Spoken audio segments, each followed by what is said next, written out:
Welcome to the Heart-Centered Sales Leader podcast on webtalkradio.net. I'm your Heart-Centered Sales Leader, of course, and host, Connie Whitman. Now, I hope weekly as you join and listen to the show that obviously you feel my passion, but more importantly, you help me with this movement and mission I have of changing that word sales to be the sleazy, icky, pushy, obnoxious kind of word, really to shift your paradigm of thinking that sales is truly coming from a place of love, care, and respect. And I am on a movement to get everybody to think that, because here's the reality. As soon as you make that shift and you come from love, care, and respect, your business grows, sales improve, you make more money. So it's okay to get paid to do something you love, but it's okay to love your clients as well. They'll feel it and they will shower you with the results that you're looking for. If you're loving the show, which I really do hope you are, please go subscribe on however you listen.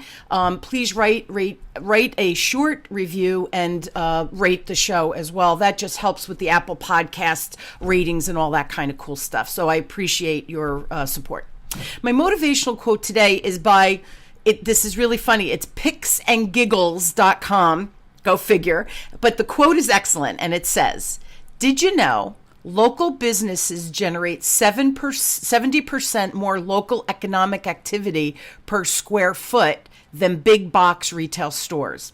So do you know a business who has been forced to close just due to COVID? And with 1 in 5 small businesses closing their doors after COVID, today's show, really we're honoring the 20% that had to close their shop and try to teach us how we could support those remaining businesses. So what do you think you can do locally to help those small businesses continue to thrive and flourish in the coming months, right? Because COVID kind of still is around.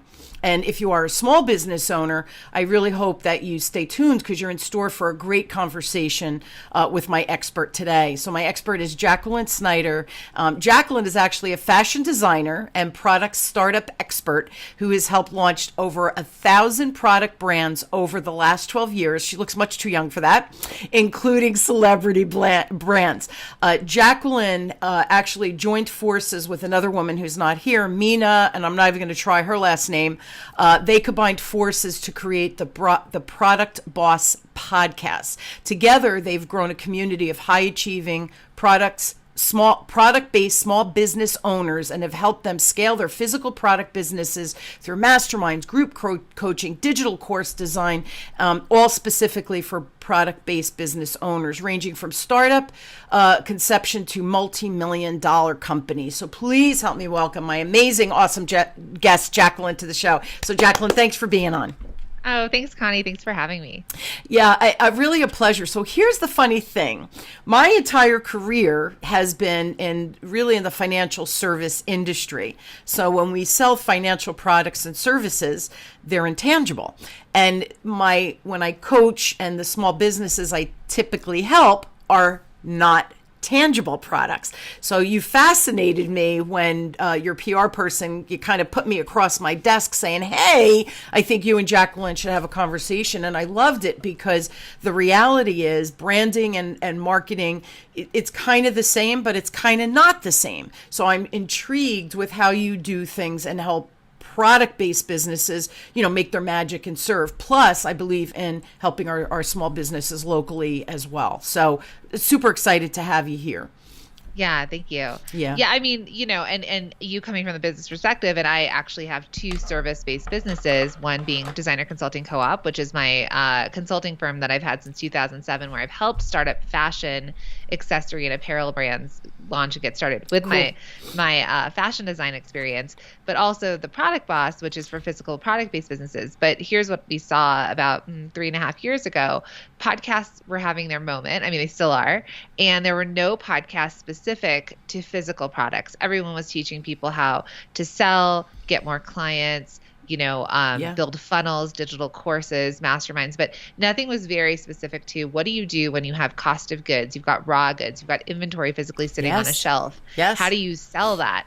And so that's how Minna and I kind of came together, because we both still have our own separate businesses, but we came together and created the Product Boss, which has been, I don't think we ever realized the impact that we would have. on our community, on product bosses, on entrepreneurs all over the world. So it's just been incredible and obviously much needed. 100%. So you do hear a lot about online and digital and funnels and all those things that you mentioned. I'm cracking up. And then in the physical world, right, there's still people selling stuff because we need clothing, we need computers. Right? Yeah. I mean, obviously life goes on. We have stuff around us. So how are people marketing and selling that? So I just love it. So how did you guys meet, and why that zone of genius together? I'm curious. Yeah, great question. And funny enough, so Minna and I don't live in the same state. We're nowhere near each other. So when we first met, I was living in Los Angeles. That's where I'm from. And she's in Iowa. And what happened is we were both part of a multi-six-figure female CEO group. And we were in a Facebook group and we were listening to another podcaster. And at that point, I had my consulting business, but I also had my own accessories brand that I was selling. I was selling globally, wholesale. Celebrities were wearing it, that sort of thing. Love it. And I was tearing out because I'd had 2 kids. I had a business. I was like, there's no way I can keep the consulting going and this product. And the product was a wearable wrist wallet. And as our phones got bigger, everyone kept asking, well, where do you put your phone? And so it was really kind of aging out. It had its moment.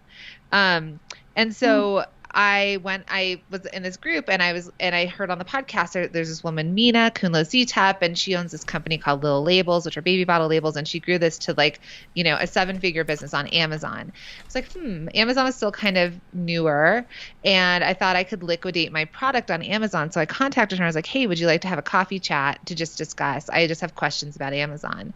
And we just hit it off on a video chat like this. And we hit it off. And I don't know how we took it onto Voxer, which is a voice app where you message each other back and forth. But we took it off of Facebook onto Voxer, started messaging each other. I mean, we maxed out the amount of messaging we could do to each other.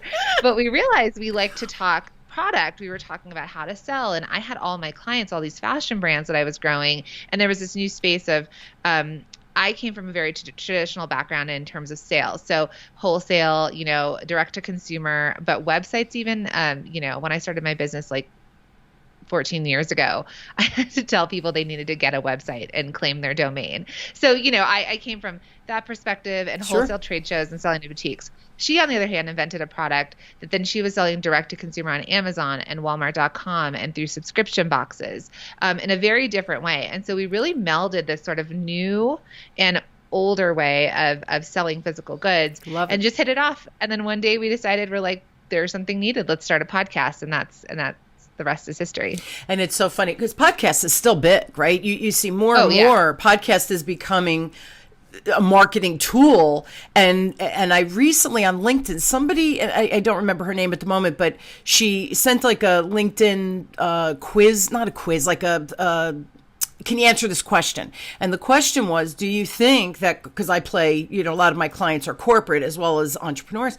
And she said, do you think that the corporate people, those CEOs, those executives should have a podcast? And my response was abso-freaking-lutely, because you want it to reinforce your brand. And because now more and more people are listening to what they want to listen to. If you have a customer base and you're providing great value on whatever that topic is that you're selling, whether it's tangible or intangible, now like my podcast, your podcast too, Alexa, you can play my podcast, XM radio, they have podcasts now. So you have all of these different platforms that, you need to be in the game. So podcasting is just a great tool. So I'm not surprised that you guys are playing there. And because I love what you said, you went out and you were like, nobody else is talking about this, right? There's got to be a need. And now with COVID, I would imagine the need for your business, you guys probably skyrocketed last year. Last year was incredible for our business, but also for the small businesses that we work with. So many of our students had their best year ever because e-commerce jumped. So even though we lost that in-person foot traffic type deal, and so many of them were doing in-person shows, whether they were farmers markets or gift shows or art shows or even trade shows, B2B, they lost that. And what's funny is I remember at the beginning of 2020 coaching some students and them saying, I hate in person because it's that hustle. Every Saturday they had to go set up their booth, whether it was cold or hot, Yeah. stand outside and try and sell their products. And they were so tired of the booth fees and traveling everywhere.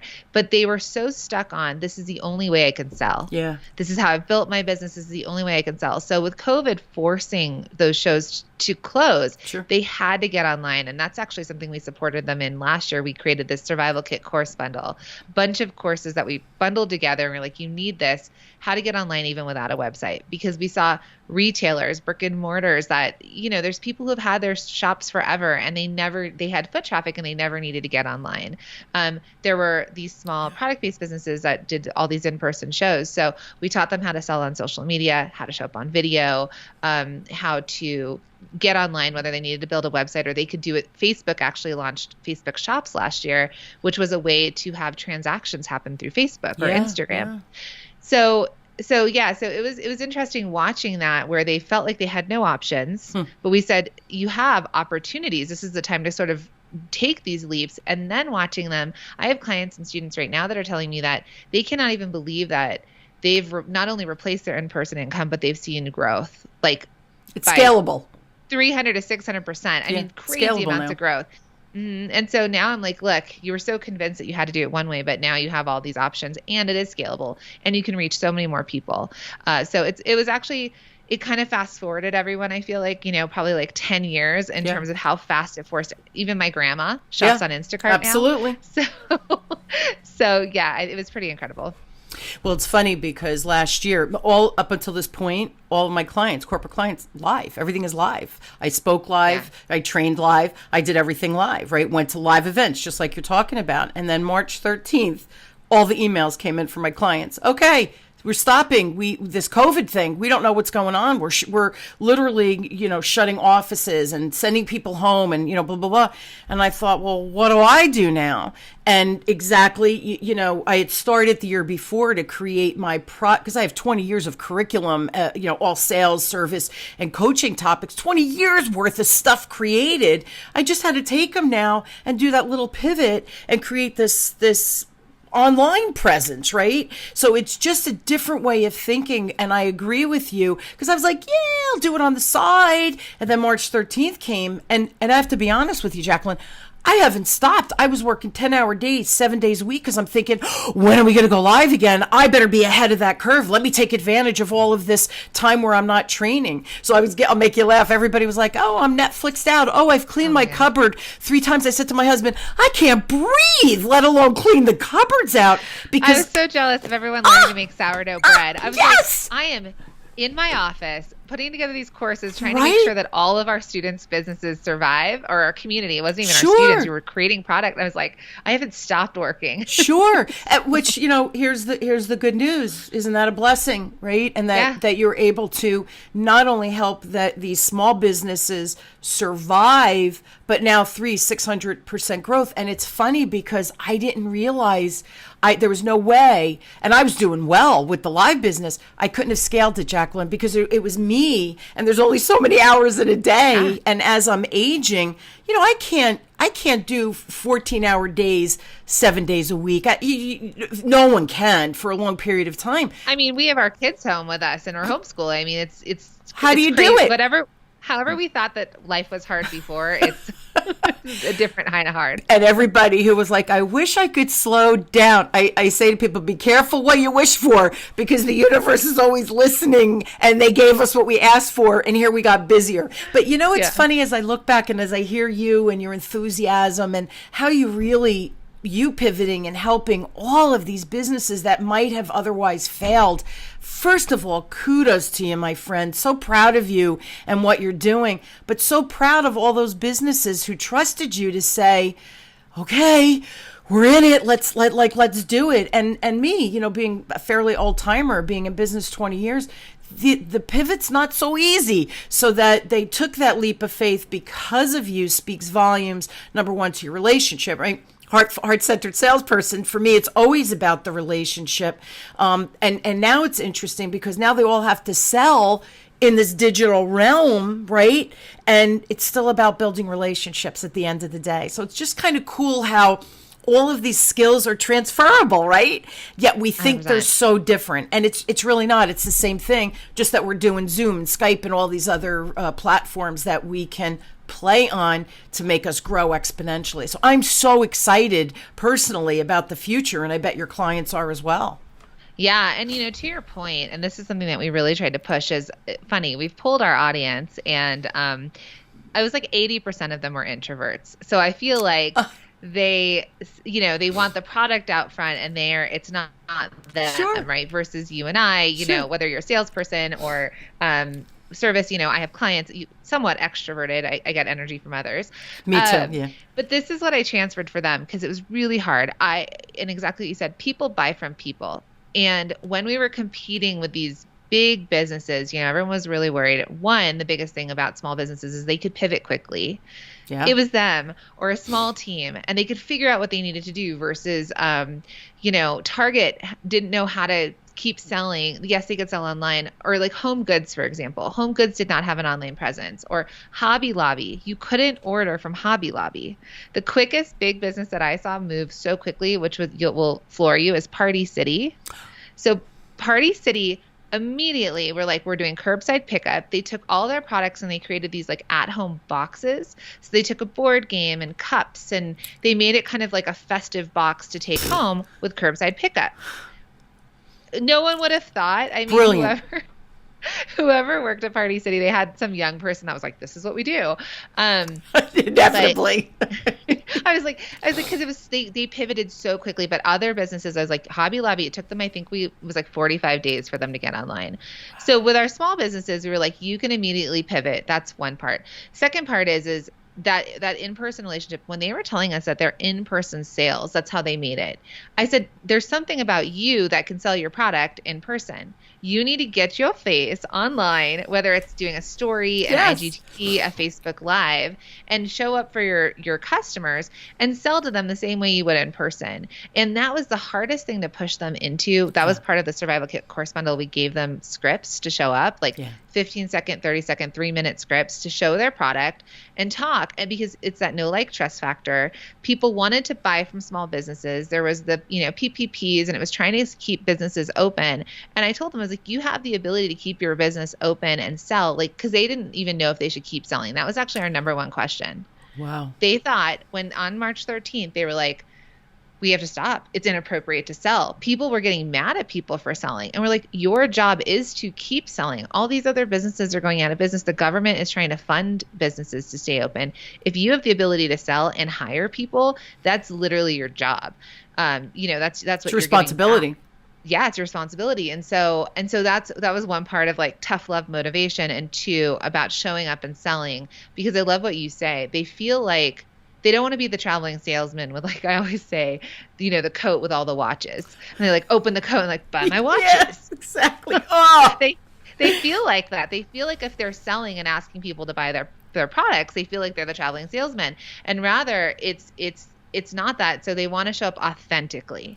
So we help them talk about their products in an authentic way, and talking about the benefits about the products, showing the products and saying, if you like this, check this out, with that call to action to go buy from their, website, or to DM them, or whatever the messaging is. And so that's one of the hardest things, I think, to flip a lot of our product business owners' brains around. And it is their responsibility to keep selling and grow their businesses. So it is their responsibility. The economy needs it, but they need to continue to grow to hire people, right? That's the same thing for me. We want to grow and hire people so we keep the local economies going. It's funny, as you were talking, I have a 7-step, I've been using it for 20 years. My book, I published a book last year. It's my ESP, Easy Sales Process. 7 steps to sales success. And it's just an easy peasy way to have a conversation with the client in this very tangible 7-step form. And step 1 is preparation, and it's the mindset. Exactly what you said. Shifting from that icky sleazy. You heard my intro. It's not about being icky sleazy. It's about serving. And if you're serving someone and they need you, isn't that what a beautiful gift that you have to give them? And it's okay to get paid for that, right? Yeah. So your people need me, the introverts, I get 100%. Them. Yeah, they need exactly what I'm, that sales genius of 20 years. And it's funny, I get asked, somebody asked me recently, why did you get into sales? And this is the God's honest truth, Jacqueline. 38 years ago, I was going for my MBA at night, and I went and I got my licenses because I was finance. So I thought, I could help people with their money, right? That's a good thing. I know about that. So I went and I got my Series 7 license and insurance licenses and all of that. And I tell this story frequently. People say, why'd you get into sales? I go, I didn't know I was selling. I thought I was teaching people about how to manage their money so they could afford the life insurance, so that they could afford to buy a home, so they could afford to put a kid through college, right? So here I'm thinking, they need me. I'm teaching them. Never dawned on me that I was selling, because I guess I was raised that if you have a genius, you share that. You help people, right? You come from this place of service. So to me, the word sales never entered my mind. And then when someone finally said, oh, you're in sales, I was like, I am.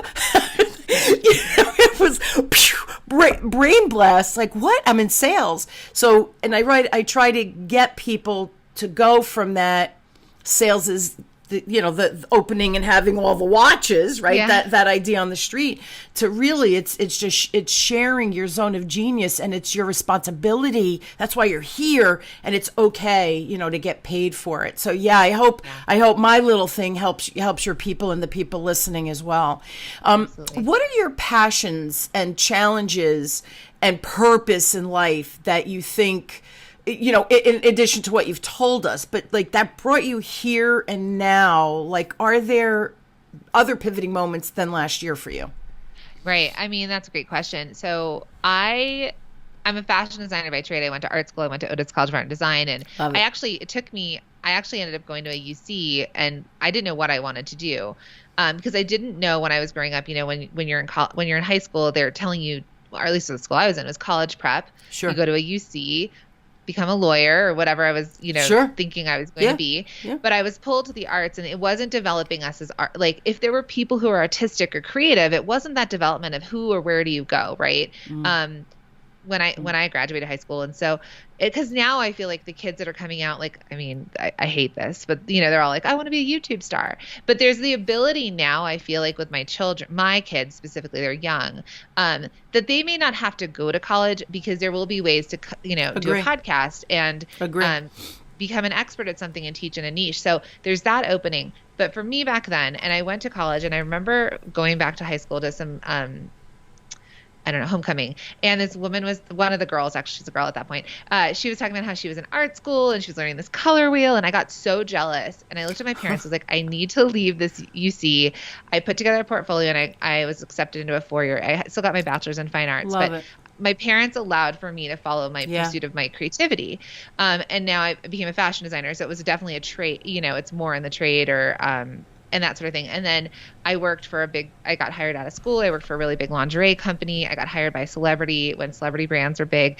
But I was always given these opportunities at smaller businesses that allowed us to wear more hats. So I was given, I was under 25 and I was running a celebrity brand, and we were building, runway shows, and we were on The View, things like that. So I was given all these opportunities, and that's when I went and pivoted. I needed to leave that job. And again, my parents were like, I was interviewing at bigger companies like BCBG, and like, what if you tried this on your own?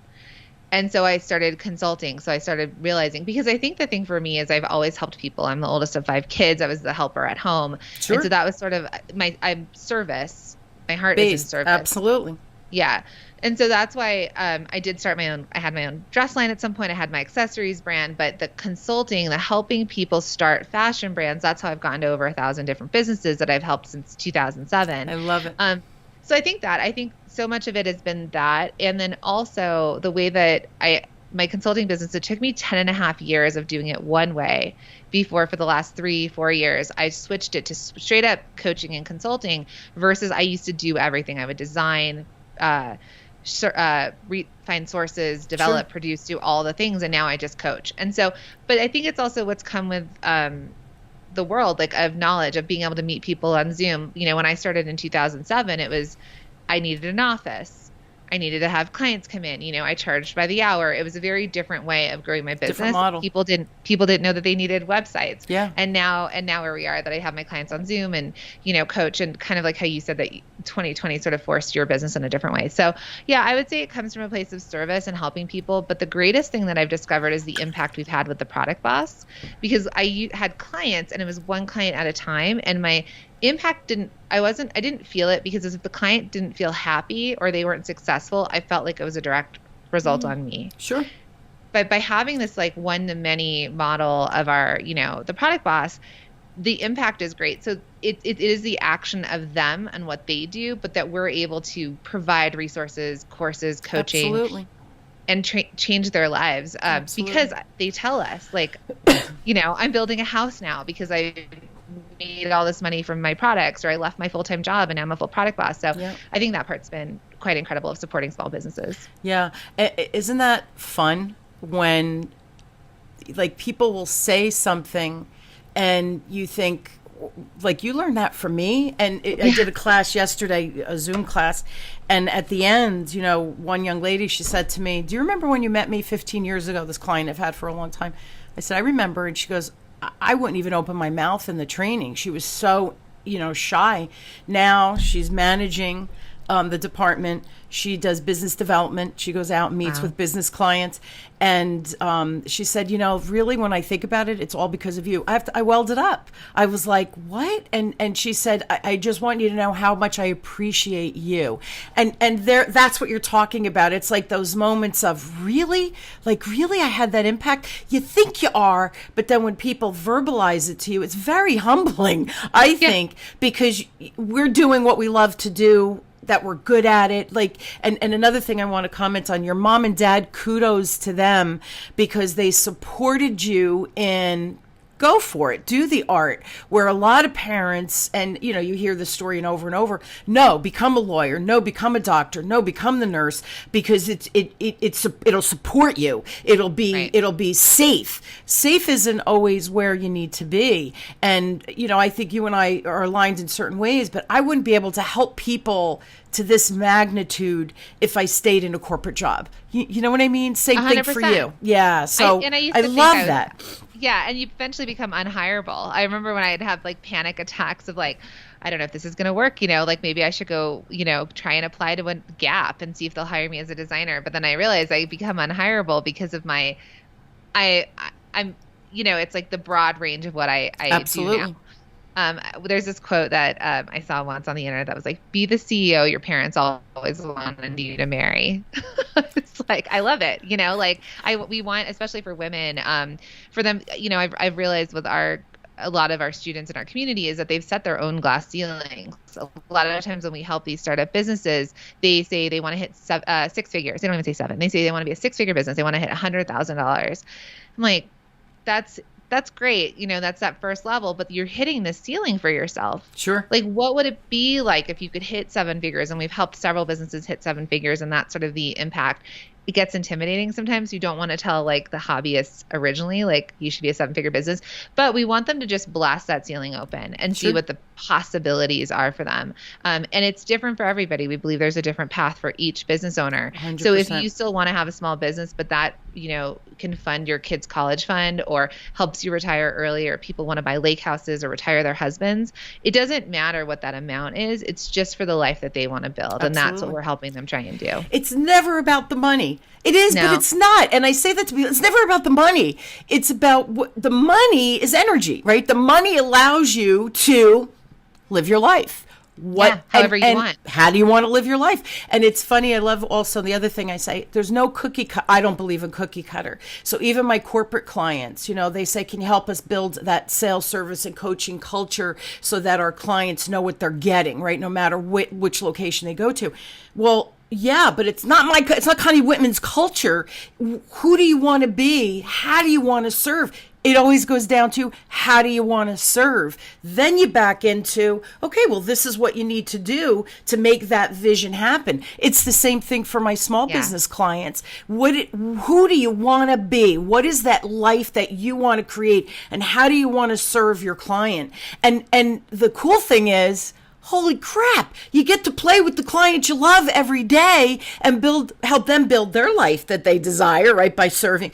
But you get to build your life in the process. It's just a win-win-win. To me, it's like a trifecta when you're able to sell your stuff, your genius, right? And everybody wins from that perspective. But again, we have to get out of our own head. It's funny, yes. We put those limitations on ourselves. Limiting beliefs are real. We have limiting beliefs from through our DNA from our ancestors. So it's not even your own crap you're dealing with, guys. It's crap from your family. So we got to let it go. I just had this conversation yesterday. I work with a life coach and I'm Jewish.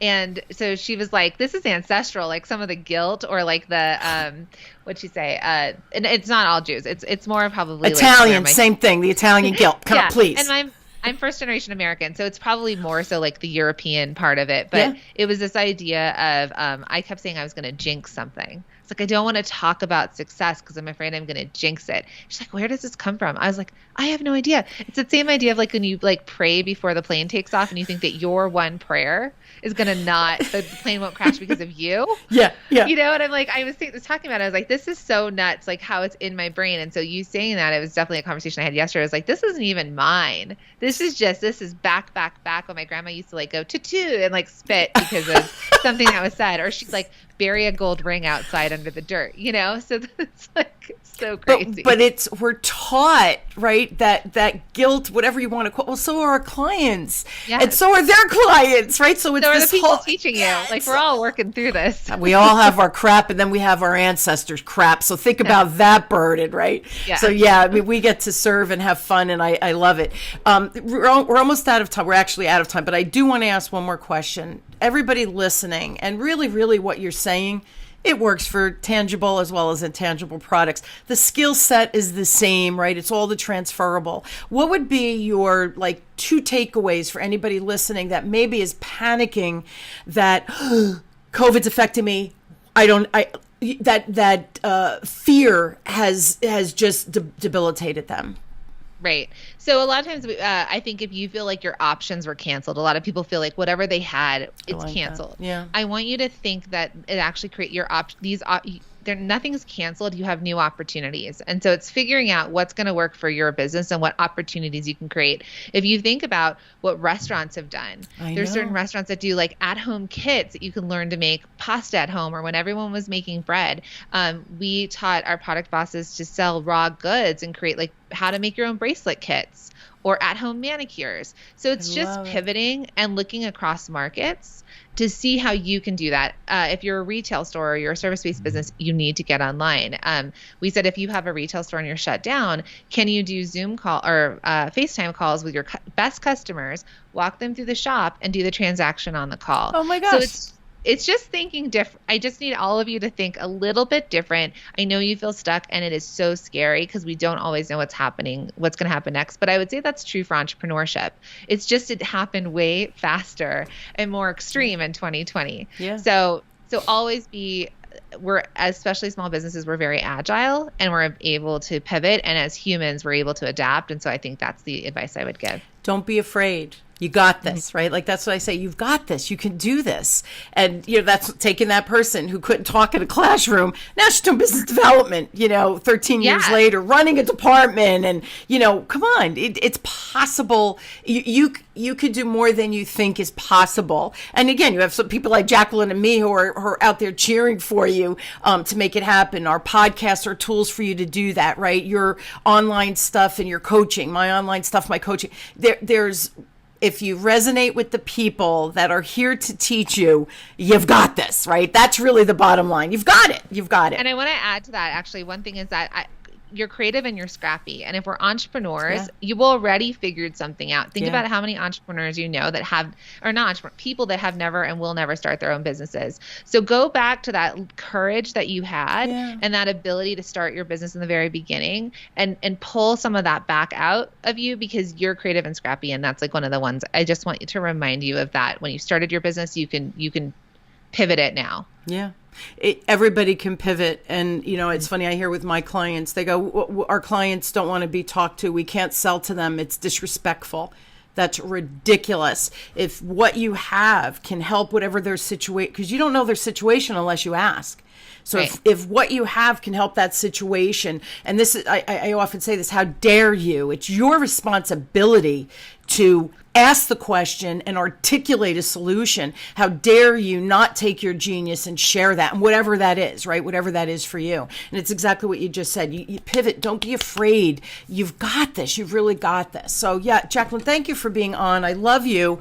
Love what you're about. I think you. that it's an important mission that you're trying to do as well, and have people survive this whole COVID thing, because we're never going back to what was. Now we have to look forward and say what is, right? What is possible, and move in that direction. If you are interested, please check out Jacqueline and Minna's website. It's theproductboss.com. Check it out. And are there links if they want to connect with you directly? There are. We're also on Instagram at The Product Boss. That's where we hang out the most. And I do want to just say we have this pledge we created, which is the Shop 1 in 5 pledge, where we are pledging to shop 1 in 5 of our purchases from a small business, service, or product. And so if you head over to our website, you'll find the Shop 1 in 5 pledge. Take that. And then we also have a small biz shopping directory with over 600 different small product-based businesses that you can shop from. So no matter what's coming, Mother's Day, Father's Day, Valentine's Day, shop that if you're looking to shop from a small business support. I love it. And you're supporting your people who are supporting their people who are supporting their, again, it's like the pebble in the pond. We're all together. We're all in this together, and we really can impact each other. Jacqueline, thank you so much. Again, theproductboss.com. Check it out. Do the 1 in 5 challenge. Pledge. Yeah, pledge. Thank you, pledge. And if you need my help, please go to, if you like what I've said today, or feel that I resonate with you on the sales front or service and coaching, if you need coaching your team, please go to whitmanassociates.com. Ton of free resources there. My bio, just everything is there. You could contact me through whitmanassociates.com. I try to make it easy peasy for everybody to get in touch. Jacqueline, thank you again. What a great conversation. I feel like we have another show in us, like a quarterly show. I don't know. You and I will talk. Yeah, if this you're is cool amazing, with it. Connie. Thank you. Yeah, our energy, philosophically, I love who you are and what you're saying. And I think that there's a lot of cross-pollination with your listeners, my listeners, that I think there's a tremendous amount of benefit with just these two different perspectives, yet they're the same, which is the coolest thing, right? So I hope that you felt the same way. Great show. I did. Yeah, I Thank hope everybody listening felt the energy as well. It was awesome. And I do hope you will join me weekly as we question, build, and discover together that whatever you're going through in your business, your life, your sales career, whatever it is, be the heart-centered, and usually I say the sales leader, but how about just being the heart-centered person that you're meant to be, and lead through your business or whatever it is, but share your genius. Don't be afraid to do that. Shame on you if you do. So again, come forward and be that heart-centered, beautiful person you are. And hopefully Jacqueline in our conversation today helped you with that. Thank you for tuning into the Heart-Centered Sales Leader podcast with me, your heart-centered sales leader, Connie Whitman, on webtalkradio.net.